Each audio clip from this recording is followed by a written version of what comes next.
अरे माई सरस्वती दे दमनी के ज्ञाना किन लैनी कॉपिया कलम। अरे माई सरस्वती दे दमनी के ज्ञाना किन लैनी कॉपिया कलम। नमस्कार, प्रणाम। हम गीतकार विकी विद्यार्थी आप लोगों का स्वागत करते हैं आप ही की यूट्यूब चैनल विकी विद्यार्थी टॉपिक में। तो दोस्तों, आज आप सबके लिए लेकर आए हैं धनंजय धड़कन का जो ये है झुलुआ लगवती जरूर।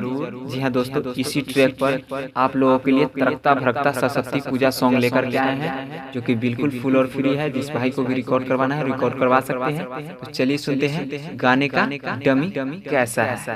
अरे कबहू न पढ़नी मैया हमहू पढ़ैया, बाकी रौर करीले पूजन। अरे कबहू न पढ़नी मैया हमहू पढ़ैया, बाकी रौर करीले पूजन।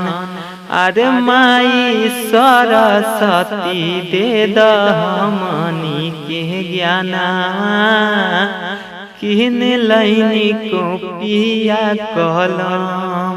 अरे माई सरस्वती दे दमनी के ज्ञाना किन लैनी कॉपिया कलम।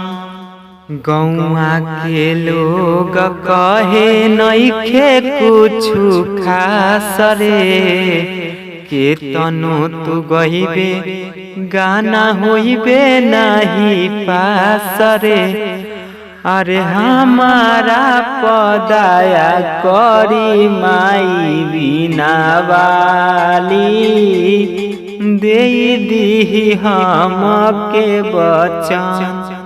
अरे माई सरस्वती दे दमनी के ज्ञाना किन लैनी कॉपिया कलम। अरे माई सरस्वती दे दमनी के ज्ञाना किन लैनी कॉपिया कलम। तो दोस्तों, गाना अच्छा लगा है तो इस वीडियो को लाइक कर दीजिए। चलिए सुनते हैं गाने का सेकंड अंतरा।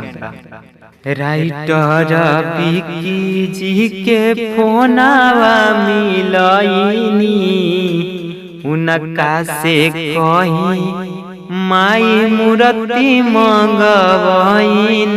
अरे सोनू राजा गावे माई राउरे गुनगाना, रोजो रोजो माई गावेले भजन। अरे सोनू राजा गावे माई राउरे गुनगाना, रोजो माई करेले भजन। अरे माई सरस्वती दे दमनी के ज्ञाना किन लैनी कॉपिया कलम। अरे माई सरस्वती दे दमनी के ज्ञाना किन लैनी कॉपिया कलम। तो दोस्तों, गाना कैसा लगा कमेंट करके जरूर बताएं। फिर मिलेंगे अगली वीडियो में, तब तक के लिए नमस्कार।